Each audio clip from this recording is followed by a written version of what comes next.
Good morning, students. So, in the last period, Ampere circuital law, which states that the line integral of magnetic field around any closed path is equal to mu naught times the total current enclosed by that path or closed loop. That is, integral of B into dl is equal to mu naught into I. It's a very important law. ನಿನ್ನೆ class ಅಲ್ಲಿ ನೋಡಿದ್ರಿ. Using ampere circuital ಲಾ ನಾವು ಮೂರು derivation ಅನ್ನು ಮಾಡ್ತೀವಿ. Those are the three applications of Ampere circuital law. So under that the first one, the magnetic field due to current carrying long straight circular wire. ನಿನ್ನೆ already ಅದನ್ನ derivation ಮಾಡಿದ್ವಿ. The second one, solenoid, magnetic field due to a solenoid, that is B is equal to mu naught n into I ಅಂತ ಬಂದಿತ್ತು. ಅದು ಕೂಡ ನಿನ್ನೆ derivation ಮಾಡಿದ್ವಿ. ಇವತ್ತು next third important application of Ampere circuital law is toroid. So toroid ನ magnetic field ಗೆ ನಾವು ಡಿರೈವೇಶನ್ ಮಾಡಬೇಕು. Before going to derive what is the expression for magnetic field due to a toroid, let us try to define what is a toroid first. Toroid is nothing but endless solenoid in the form of a ring. Toroid is nothing but solenoid, but it is in the form of a ring. Endless solenoid in the form of a ring. Or it can also be defined as a solenoid bent into the form of a closed ring. ಈಗ solenoid ಅಂತ ಅಂದ್ರೆ ನೋಡಿ, ಈ ತರ ನಾವು ಹೇಳಿದ್ವಿ, number of ಈ ತರ ಹೆಲಿಕಲ್ ಸ್ಟ್ರಕ್ಚರ್ ಇರುತ್ತೆ. Okay, this is nothing but solenoid. ಈಗ ಈ ಸೊಲೆನಾಯ್ಡ್ ಅನ್ನು ನಾವು ಬೆಂಡ್ ಲೈಕ್ ಎ ರಿಂಗ್, ಈ ರಿಂಗ್ ತರ ನಾವು ಅರೇಂಜ್ ಮಾಡಿದ್ರೆ then it is a toroid. A solenoid bent into the form of a closed ring is called a toroid. ಅದನ್ನು ನಾವು toroid ಅಂತ ಹೇಳ್ತೀವಿ. So this is how a toroid looks like. ಈ ರೀತಿ toroid ಇರುತ್ತೆ ನೋಡಿ ನಮಗೆ. So ಈ toroid ಅಲ್ಲಿ ನಮಗೆ see here the current is entering into that toroid. So ಇಲ್ಲಿ ಕರೆಂಟ್ ಎಂಟರ್ ಆಗ್ತಾ ಇದೆ ಅಂದ್ರೆ this is inward. So that's why ಇದನ್ನ ನಾನು ಈ ತರ ಸಿಂಬಲ್ ಅಲ್ಲಿ ತೋರಿಸಬಹುದಾ? ಈಗ ಆಲ್ರೆಡಿ ನೀವು ಸುಮಾರು ಕಡೆ ಇದನ್ನ ನಮ್ಮ ಚಾಪ್ಟರ್ ಅಲ್ಲಿ ಕೇಳಿದಿರಾ. ಈ ತರ ಕ್ರಾಸ್ ಅಲ್ಲಿ ತೋರಿಸ್ತಾ ಇದೀನಿ ಅಂತ ಅಂದ್ರೆ ಇದು ಏನಾಗಿರುತ್ತೆ, ಇನ್ವರ್ಡ್ ಅಂತ ಅರ್ಥ. ಸೊ ಇನ್ವರ್ಡ್ ಇದೆ. ಸೊ ಇನ್ಸೈಡ್ ದಿಸ್ ಏನಾಗಿದೆ, ಇನ್ವರ್ಡ್ ಇದೆ. ಸೊ ಇಲ್ಲಿ ನಮಗೆ ಆಫ್ಟರ್ ದ ಕಂಪ್ಲೀಟ್ ಒಂದು ರೆವಲ್ಯೂಷನ್ ಕಂಪ್ಲೀಟ್ ಮಾಡ್ಕೊಂಡು ಬಂದಾಗ ನಂಬರ್ ಆಫ್ ಟರ್ನ್ಸ್ ಇದೆ, ಹೊರಗಡೆ ಬರ್ತಾ ಇದೆ, ಔಟ್ವರ್ಡ್ ಇದೆ.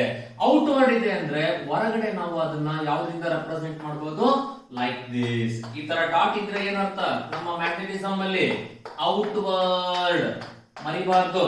ಓಕೆನಾ? ಕ್ರಾಸ್ ಇದ್ರೆ ಇನ್ವರ್ಡ್, ಡಾಟ್ ಇದ್ರೆ ಔಟ್ವರ್ಡ್. ಹಾಗಾದ್ರೆ ಮ್ಯಾಗ್ನೆಟಿಕ್ ಫೀಲ್ಡ್ ಎಲ್ಲಿರುತ್ತೆ ಮತ್ತೆ ಇಲ್ಲಿ ನೋಡಿ, between these two circular coils ಇಲ್ಲಿ ಮ್ಯಾಗ್ನೆಟಿಕ್ ಫೀಲ್ಡ್ ನಮಗೆ ಇರುತ್ತೆ, which is uniform magnetic field. Solenoid ಅಲ್ಲಿ ಹೇಗೋ ಇಲ್ಲೂ ಕೂಡ ಅದೇ ತರ ಅಲ್ವಾ, ನಮಗೆ magnetic field lines of concentric circles ಇಲ್ಲಿ ಕಾನ್ಸೆಂಟ್ರಿಕ್ ಸರ್ಕಲ್ಸ್ ಆಗಿ ಇರ್ತವೆ ಮ್ಯಾಗ್ನೆಟಿಕ್ ಫೀಲ್ಡ್ ಗಳು. ಇಲ್ಲಿ ನಮಗೆ ಡೈರೆಕ್ಷನ್ ಆಫ್ ಮ್ಯಾಗ್ನೆಟಿಕ್ ಫೀಲ್ಡ್ ಹೇಗೆ ಕಂಡುಹಿಡಿತೀಯಾ, at any point on this concentric circle ಒಂದು ಟ್ಯಾಂಜೆಂಟ್ ಅನ್ನು ಡ್ರಾ ಮಾಡಿದ್ರೆ it will gives what, direction of magnetic field. ನಾನು ನಿನ್ನೆ ಕೂಡ ನಿಮಗೆ ಹೇಳ್ಕೊಟ್ಟಿದ್ದೆ, ಸೊಲೆನಾಯ್ಡ್ ಅಲ್ಲಿ ಯಾವುದೇ ಒಂದು ಮ್ಯಾಗ್ನೆಟಿಕ್ ಸರ್ಕ್ಯುಲರ್ ಲೈನ್ ಅಲ್ಲಿ ಒಂದು ಪಾಯಿಂಟ್ ಕನ್ಸಿಡರ್ ಮಾಡಿದ್ರೆ ಆ ಪಾಯಿಂಟ್ ಇಂದ if you draw a tangent, that tangent will gives you the direction of magnetic field. Solenoid ಅಲ್ಲಿ ಹಾಗಾದ್ರೆ ಹೇಗೆ ಸರ್ ಕಂಡುಹಿಡಿಯೋದು ಮತ್ತೆ ನಾವು? ಓಕೆನಾ? ಇಲ್ಲಿ ನಾನು ಸೊಲೆನಾಯ್ಡ್ ಅಂತ ಹೇಳಿದ್ನಲ್ಲ, ಈಗ ಇಲ್ಲಿ ನಾರ್ತ್ ಪೋಲ್ ಯಾವುದು, ಸೌತ್ ಪೋಲ್ ಯಾವುದು ಅಂತ ಹೇಗೆ ಕಂಡುಹಿಡಿತೀರಾ ನೋಡಿ. ಸಪೋಸ್ ಏನಾದ್ರೂ ಕರೆಂಟ್ ನಮಗೆ, ಇದು ಎರಡು ಕೇಸ್ ಅನ್ನ ಬರ್ದು ಹೇಳ್ಕೊಟ್ಟಿರ್ತೀನಿ ನಾನು, ಇಂಪಾರ್ಟೆಂಟ್. ಕರೆಂಟ್ ಏನಾದ್ರೂ ನಿಮಗೆ ಆಂಟಿ ಕ್ಲಾಕ್ ವೈಸ್ ಡೈರೆಕ್ಷನ್ ಅಲ್ಲಿ ಇದ್ರೆ, current flows in aunty clock wise direction, current ಏನಾದ್ರೂ ನಿಮಗೆ ಆಂಟಿ ಕ್ಲಾಕ್ ವೈಸ್ ಡೈರೆಕ್ಷನ್ ಅಲ್ಲಿ ಇದ್ರೆ then it is north pole. ಹಾಗಾದ್ರೆ ಅದು ನಮಗೆ ನಾರ್ತ್ ಪೋಲ್ ಆಗಿರುತ್ತೆ. ಅದೇ ಕರೆಂಟ್ ಏನಾದ್ರೂ ನಿಮಗೆ ಕ್ಲಾಕ್ ವೈಸ್ ಡೈರೆಕ್ಷನ್ ಅಲ್ಲಿ ಫ್ಲೋ ಆಗ್ತಾ ಇದ್ರೆ, if current flows in clock wise direction, clock wise direction ಅಲ್ಲಿ ಇತ್ತು ಅಂದ್ರೆ ದೆನ್ ನಮಗೆ ಅದು ಸೌತ್ ಪೋಲ್ ಅಂತ ಅರ್ಥ. ನೆನ್ಪಿಟ್ಕೊಳ್ಳಿ. ಇದು ನೆನ್ಪಿಟ್ಕೊಳ್ಳಕ್ ನಾವು ಇನ್ನೂ ಒಂದು ತುಂಬಾ ಸಿಂಪಲ್ ಟೆಕ್ನಿಕ್ ಅನ್ನ ಯೂಸ್ ಮಾಡ್ತೀವಿ, ಲೈಕ್ ದಿಸ್. ಸೊ ಇದನ್ನ ನೋಡಿದ್ರೆ ನಿಮಗೆ ಆಲ್ಫಾಬೆಟಿಕಲಿ ಅಥವಾ ಎನ್ ಕಂಡಂಗೆ ಕಾಣುತ್ತಲ್ವಾ ನಮಗೆ. It looks like N. ನಾವು ಎನ್ ತರನೇ ಬರ್ಕೊಂತಿದೀವಿ ಅಷ್ಟೇ ಇಂಟೆನ್ಷನಲಿ. ಯಾಕೆ ಅಂತ ಅಂದ್ರೆ ಇದು anticlockwise. Aunty clock wise ಅಲ್ಲಿ ಕರೆಂಟ್ ಎಂಟರ್ ಆದ್ರೆ ಅದು ನಮಗೆ ನಾರ್ತ್ ಪೋಲ್. ಅದಕ್ಕೆ ನಾನು ಎನ್ ಶೇಪ್ ಅಲ್ಲಿ ಅದನ್ನ ಬರೀತಾ ಇದ್ದೀನಿ. Next like this. ಇದು ಕ್ಲಾಕ್ ವೈಸ್ ಅಲ್ಲಿ ಕರೆಂಟ್ ಫ್ಲೋ ಆಗ್ತಾ ಇದ್ರೆ it looks like what? S, south pole. Okay, so ನೆನ್ಪಿಟ್ಕೊಳ್ಳಿ, ಇದು ನಾರ್ತ್ ಪೋಲ್, ಇದು south pole. This is how you are going to identify north pole and south pole by considering the flow of current either in clockwise or in anticlockwise. And ಇದು toroid. ಈಗ ನಾವು ಈ toroid ಗೆ ಒಂದು important derivation ಅನ್ನ ಮಾಡೋಣಂತೆ. ಓಕೆನಾ? Okay students, now we are going to derive an expression for magnetic field due to a toroid. Actually ಇಲ್ಲಿ ಮೂರು ಕೇಸ್ ಬರುತ್ತೆ. ಹೇಗೆ ಗಾಸ್ ಲಾ ಯೂಸ್ ಮಾಡಿಕೊಂಡು electric field due to a spherical conductor ಮೂರು case ಇತ್ತಲ್ವಾ? Outside the surface, on the surface, inside. ಹಾಗೆ toroid ಅಲ್ಲೂ ಕೂಡ ನಮಗೆ ಮೂರು ಕೇಸ್ ಇದೆ. ಆಕ್ಚುಲಿ ನಾವು ನೆಟ್ ಮ್ಯಾಗ್ನೆಟಿಕ್ ಫೀಲ್ಡ್ ಅನ್ನು ಬರ್ಕೊಂಡು ಆ ಕೇಸ್ ಅನ್ನು ತೋರಿಸೋಣ. This is a toroid. Already ಅವಾಗಲೇ ಬರ್ದಿದ್ದೆ ನಾನು ನಿಮಗೆ. ಸೊ ಟೊರಾಯ್ಡ್ ಅಲ್ಲಿ ನಮಗೆ ಇಲ್ಲಿ ಕರೆಂಟ್ ನಮಗೆ ಎಂಟರಿಂಗ್ ಇದೆ. ಸೊ ಹಾಗಾಗಿ ಒಳಗಡೆ ನಾವೇನ್ ಮಾಡಿದೀವಿ? ಕ್ರಾಸ್ ರೆಪ್ರೆಸೆಂಟ್ ಮಾಡಿದೀವಿ. ಇಲ್ಲಿ ಕರೆಂಟ್ ಹೊರಗಡೆ ಏನ್ ಬರ್ತಾ ಇದೆಯಲ್ಲ ನಮಗೆ, ಅದನ್ನ ನಾನು ಏನ್ ಮಾಡಿದೀನಿ? ಇಲ್ಲಿ ಡಾಟ್ ಇಂದ ರೆಪ್ರೆಸೆಂಟ್ ಮಾಡಿದೀನಿ. ಓಕೆನಾ? ಸೊ ಇದು ಇನ್ವರ್ಡ್, ಈ ಡಾಟ್ ಇದ್ರೆ ಔಟ್ವರ್ಡ್ ಅಂತ ಅರ್ಥ. ಇಲ್ಲಿ ನಾನು ಏನ್ ಮಾಡ್ತೀನಿ? ಇವಾಗ 3 ಪಾಯಿಂಟ್ ಕನ್ಸಿಡರ್ ಮಾಡ್ತೀನಿ. ಮೊದಲನೇ ಲೂಪ್ ಸೇ ಇದನ್ನ point 1 inside the toroid. Between these two coils ಏನಿದೆಯಲ್ಲ, ಇಲ್ಲಿ ನಾನು ಇದನ್ನ ಯಾವ್ದೋ ಒಂದು ಪಾಯಿಂಟ್ 2 ಇಲ್ಲಿ ಬರ್ಕೊಂತೀನಿ. ಇನ್ನೊಂದು ಯಾವ್ದಾದ್ರು ಒಂದು ಇಲ್ಲಿ ಎಲ್ಲಿ ಬೇಕಾದ್ರೂ ಬರ್ಕೋಬಹುದು ನೀವು ಅದನ್ನ. ಓಕೆನಾ? 3 ಅಂತ ಬರ್ಕೊಂತೀನಿ. ಸೊ ಹಾಗಾದ್ರೆ magnetic field due to first loop, magnetic field due to this second loop, magnetic field due to this third loop. ಇಲ್ಲಿ ಒಂದು ಲೂಪ್ ಫಾರ್ಮೇಶನ್ ಆಗುತ್ತೆ ಆಕ್ಚುಲಿ ನಮಗೆ. ಓಕೆನಾ? ಅಂದ್ರೆ ಇದನ್ನ ಪಾಯಿಂಟ್ ಆಗಿ ತಗೊಂಡ್ರೆ ಮ್ಯಾಗ್ನೆಟಿಕ್ ಫೀಲ್ಡ್ ಲೈನ್ ಅಂತ ಅಸಂಪ್ಷನ್ ಮಾಡ್ಕೊಂಡ್ರೆ ನೀವು, ದಿಸ್ ಈಸ್ ಒನ್ ಲೂಪ್. ಈ ಪಾಯಿಂಟ್ ನ ನೀವು ಇಟ್ಕೊಂಡ್ರೆ ಇಲ್ಲಿ ಇನ್ನೂ ಒಂದು ಲೂಪ್ ಬರುತ್ತೆ. ದಿಸ್ ಈಸ್ ಮ್ಯಾಗ್ನೆಟಿಕ್ ಲೈನ್ ಇದ್ದ ಹಾಗೆ. ಇದನ್ನ ನೀವು ಪಾಯಿಂಟ್ ಆಗಿ ಇಟ್ಕೊಂಡ್ರೆ ಇದು ಇನ್ನೂ ಒಂದು ಲೂಪ್ ಔಟ್ ಸೈಡ್ ಇರ್ತಕ್ಕಂಥದ್ದು. ಅರ್ಥ ಆಗ್ತದೇನಾ? ಇವನ್ನ ಆಂಪೀರಿಯನ್ ಲೂಪ್ಸ್ ಅಂತ ಕೂಡ ಕರಿತೀವಿ ನಾವು. ಸೊ ಈಗ ಮೂರು case, outside the toroid ಇದೆ, between the two circular coils of the toroid and inside the toroid. ಮೂರು ಕೇಸ್ ಇದೆ. ಸೊ ಮ್ಯಾಗ್ನೆಟಿಕ್ ಫೀಲ್ಡ್ ಆಗಿದ್ರೆ ಏನಾಗುತ್ತೆ? ಇದು ಮೂರರ ಸಮ್ಮಿಗೆ ಈಕ್ವಲ್ ಆಗಿರ್ಬೋದಾ? ಈಗ ಅವ್ನು ಇಂಡಿವಿಜುವಲ್ ಆಗಿ ಕೇಳಿದ್ರೆ ಬೇರೆ ಮಾತು. ಇದು ಮೂರರ ಸಮ್ಮಿಗೆ ಅಷ್ಟೇ ಈಕ್ವಲ್ ಆಗಿ ತಗೊಂಡ್ರೆ ಏನ್ ಬರೆಯೋಣ? So here magnetic field due to toroid ಅಂತ ಡೈರೆಕ್ಟ್ ಆಗಿ ತಗೊಳ್ತೀನಿ ನಾನು. ಲೈನ್ ಇಂಟಿಗ್ರಲ್ ಆಫ್ ಲೂಪ್ಸ್ ಯಾವ್ದಾದ್ರು ತಗೊಂಡಿರೋದು ನಾನು 1, 2, 3 because of all 3. B into dl is equal to line integral of loop 1 B into dl plus line integral of loop 2 B into dl plus line integral of B into dl loop 3. Okay, ನಾವು ಈಗ ಸ್ವಲ್ಪ ನೀಟಾಗಿ observe ಮಾಡೋಣ. Because of loop 1 and loop 3. ಈಗ loop 3 ಬರ್ತೀನಿ ನಾನು. ನೋಡಿ, loop 3 ನಲ್ಲಿ ನಮಗೆ ಏನಿದೆ? ಎರಡೂ ಇದೆ. ಲೂಪ್ 3 ಕಂಟೈನ್ಸ್ ಬೋತ್ ಇಲ್ಲಿ ಔಟ್ವರ್ಡ್ ಮತ್ತೆ ಇನ್ವರ್ಡ್ ಕರೆಂಟ್ ಎರಡೂ ಇರೋದ್ರಿಂದ ಎಷ್ಟು ಕರೆಂಟ್ ಎಂಟರ್ ಆಗುತ್ತೋ ಅಷ್ಟು ಕರೆಂಟ್ ಹೊರಗಡೆ ಹೋಗ್ತಾ ಇರುತ್ತೆ. That is loop rule. ನಾವು ಆಲ್ರೆಡಿ ಓದ್ಕೊಂಡ್ ಬಂದಿದ್ದೀವಿ. Because of that the net current ಏನಾಯ್ತು? ಟೋಟಲ್ ಇಲ್ಲಿ 0. ಎಲ್ಲಿ? ಲೂಪ್ 3 ನಲ್ಲಿ ನೆಟ್ ಕರೆಂಟ್ ಏನಾಗಿರುತ್ತೆ? 0. ಹಾಗಾದ್ರೆ ನೋಡಿ, ಕೇಸ್ ಬರಿಬೇಕು ನೀವು ಅದನ್ನ. ವೆರಿ ವೆರಿ ಇಂಪಾರ್ಟೆಂಟ್ ಇದು. But integral of loop 3 outside ಅಂತ ಅರ್ಥ ಇದು. B into dl is equal to, actually ನಮಗೆ ಏನಕ್ಕೆ ಈಕ್ವಲ್ ಆಗಿರುತ್ತೆ? ಇದು μ0 ಟೈಮ್ಸ್ ದಿ ಟೋಟಲ್ ಇದಕ್ಕೆ ನೆಟ್ ಕರೆಂಟ್ ಈಕ್ವಲ್ ಆಗಿರ್ಬೇಕಲ್ವಾ? ನೆಟ್ ಕರೆಂಟ್ ಇಲ್ಲಿ ವಿಚ್ ಈಸ್ ಈಕ್ವಲ್ ಟು 0. ಯಾಕೆ ಅಂತ ಅಂದ್ರೆ the net current is 0. Total current 0 ಇರುತ್ತೆ ಇಲ್ಲಿ ನಮಗೆ ಹೊರಗಡೆ. ಯಾಕೆ? ಔಟ್ವರ್ಡ್ ಅಂಡ್ ಇನ್ವರ್ಡ್ ಎರಡೂ ಇದು ಕಂಟೈನ್ ಇರೋದ್ರಿಂದ net current is 0. Next, loop 1. ಸೊ ಲೂಪ್ 1 ಗೆ ಬಂದ್ವಿ ಅಂತ ಅಂದ್ರೆ B into dl is equal to ಇಲ್ಲಿ ಮ್ಯೂ ನಾಟ್ ಇಂಟು ಐ. ನೋಡಿ ಲೂಪ್ 1 ಅಂದ್ರೆ ಇಲ್ಲಿ ಒಳಗಡೆ ಇದೆ. ಒಳಗಡೆ ಇರೋದ್ರಿಂದ ನಮಗೆ ಲೂಪ್ 1 ಏನ್ ತಗೊಂಡಿದೀವಲ್ಲ, ದೇರ್ ಇಸ್ ನೋ ಕರೆಂಟ್. ನಾನು ಇಲ್ಲಿ ಪಾಯಿಂಟ್ ಇಟ್ಕೊಂಡಿದ್ದೀನಿ ಇನ್ಸೈಡ್. ಇನ್ಸೈಡ್ ಇಟ್ಕೊಂಡಿರೋದ್ರಿಂದ there is no current at all inside, that is 0 since I is equal to 0. These two are very very important ನಮಗೆ ಈ ಚಾಪ್ಟರ್ ಅಲ್ಲಿ ಈ ಡಿರೈವೇಶನ್ ಮಾಡುವಾಗ. ಓಕೆ, ಸೊ ಲೂಪ್ 3 ಔಟ್ಸೈಡ್ ಇದ್ದಾಗ 0 magnetic field because net current 0. ಅದೇ ನಾನು point ಅಂದ್ರೆ ಇದ್ರ ಒಳಗಡೆ ಎಲ್ಲಾದ್ರೂ ಒಂದ್ ಕಡೆ ಪಾಯಿಂಟ್ ಇದನ್ನೇ ಸುಮ್ಮನೆ P ಅಂತ ಕರ್ಕೋ, ಬೇಕಾದ್ರೆ ಇದನ್ನ Q ಅಂತ ಕರ್ಕೋ, ಇಲ್ಲಿರೋ ಪಾಯಿಂಟ್ ಅನ್ನ R ಅಂತ ಕರ್ಕೋ. At point P there is no current, that's why it is 0. At point R net current is 0. total current is 0. ಅಂದ್ರೆ ಒಂದು +10 ಇದ್ರೆ ಇನ್ನೊಂದು -10 ಆಗಿರುತ್ತೆ, ಹಾಗಾಗಿ ನೆಟ್ ಕರೆಂಟ್ is 0. ಹಾಗಾದ್ರೆ ಇಕ್ವೇಶನ್ 1 ಅಂತ ಕರ್ಕೊಂಡ್ರೆ ನಾನು ಇವಾಗ that equation 1 becomes line integral of loops 1, 2, 3 total B into dl is equal to line integral of loop 2 ಮಾತ್ರ ಉಳ್ಕೊಂತು. ಯಾಕೆ ಅಂದ್ರೆ ಇಲ್ಲಿ ಮಾತ್ರ ಮ್ಯಾಗ್ನೆಟಿಕ್ ಫೀಲ್ಡ್ ಇದೆ ನಮಗೆ, which is between the two circular coils B into dl. ಇದನ್ನ ಹಾಗಾದ್ರೆ ನೀವು ಬರ್ಕೊಂಡ್ರೆ ಏನಂತ ಬರೀತೀರಾ? Line integral of B into dl is equal to B ನ ಹೊರಗಡೆ ತೆಗೆದ್ರೆ ನೀವು ಕಾನ್ಸ್ಟೆಂಟ್ ಆಯ್ತು. So that integral of dl this can be written as 2 pi r ಅಂತ ಬರೀತೀರಾ ನೀವು. ಇಲ್ಲಿ r ಅಂತ ಅನ್ನೋದು ನಮಗೆ ಡಿಸ್ಟೆನ್ಸ್. ಇಲ್ಲಿಂದ ಸಪೋಸ್ ನಾನು ತಗೊಂಡಿದ್ದೀನಿ ಅಂತ ಅಂದ್ರೆ ಈ ಡಿಸ್ಟೆನ್ಸ್ ಅನ್ನ r2 ಅಂತ ಕರ್ಕೊಂಡಿರ್ತೀನಿ.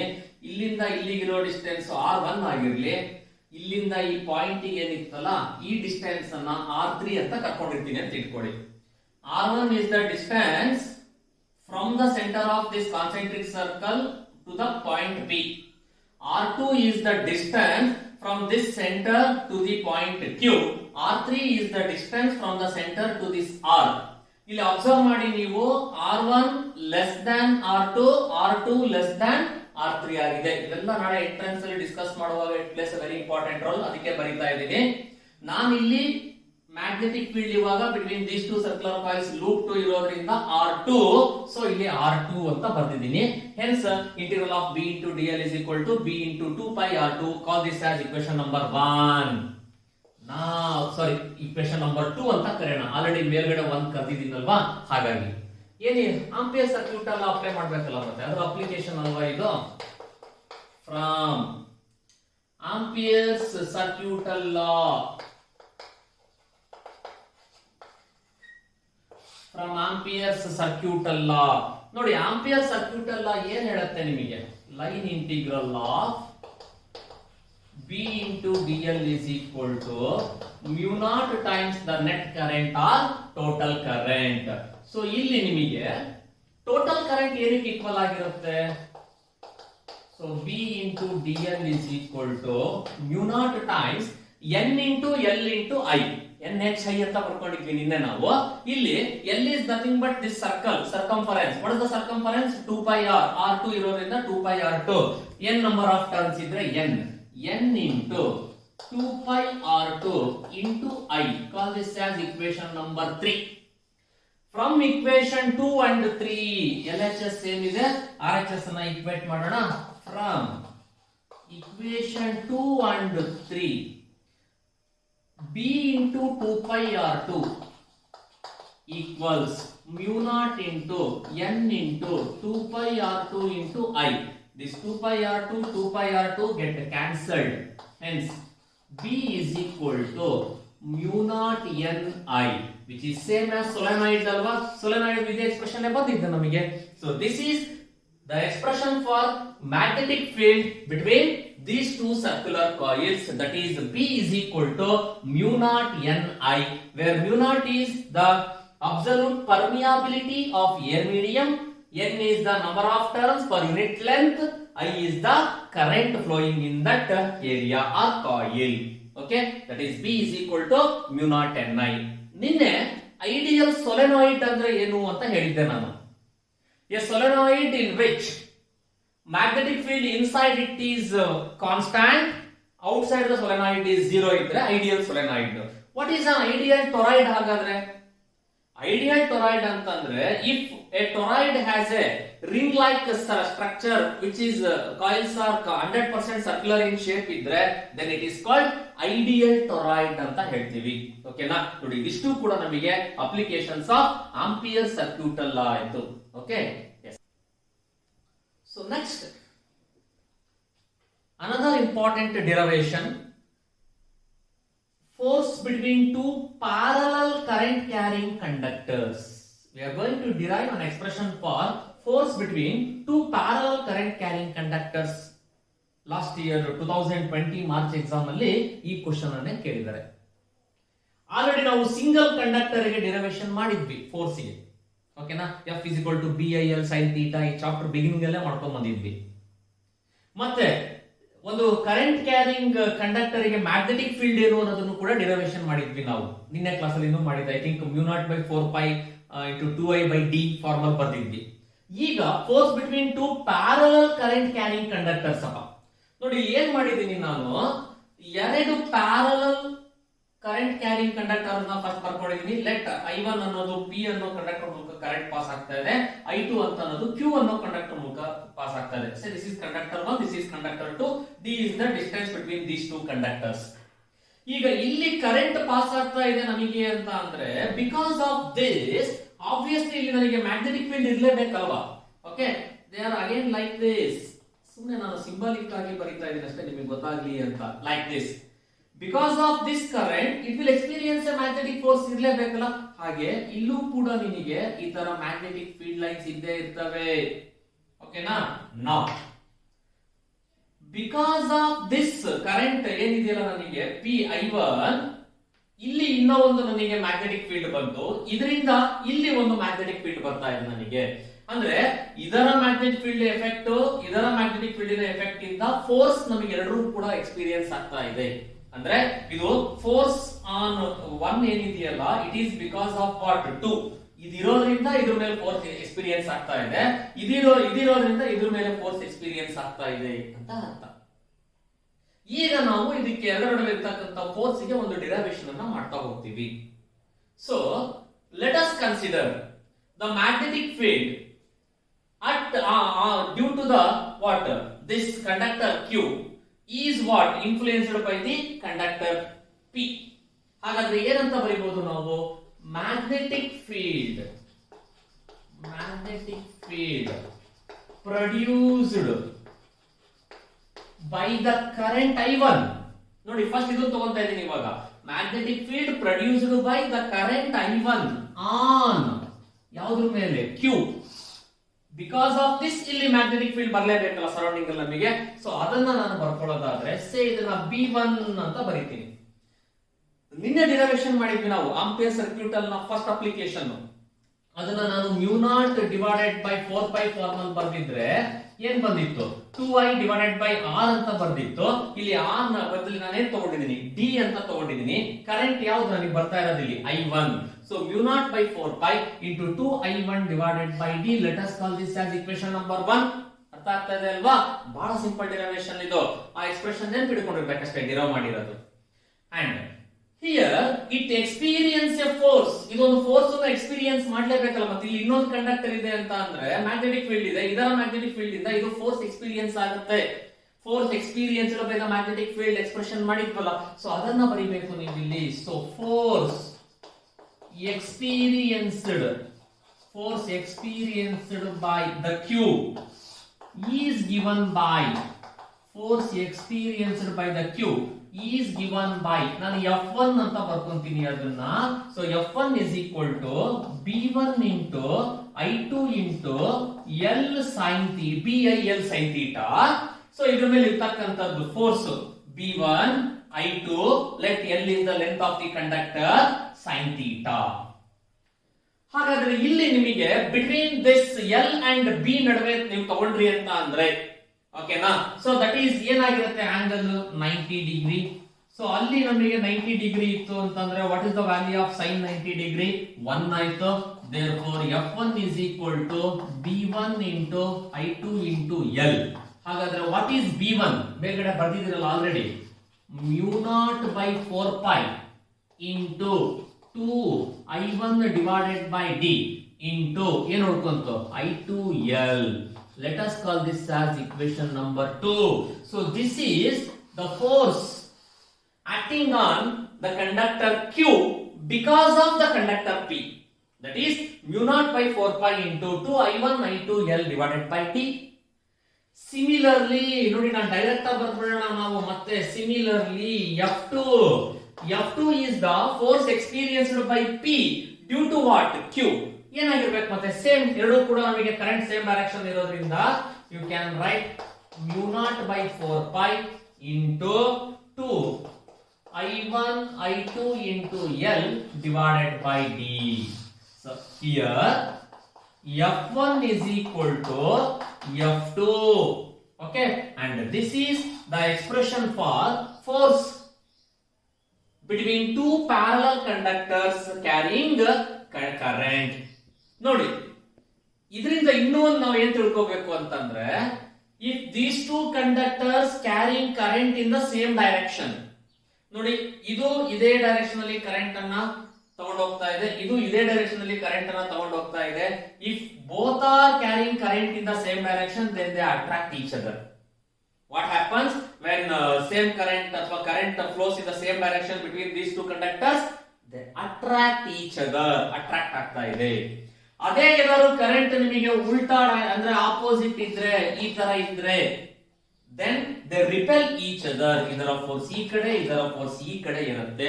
ಆ ಎರಡು ಪಾಯಿಂಟ್ ಅನ್ನ ನೆನಪಿಟ್ಕೋಬೇಕು. if the current carrying conductors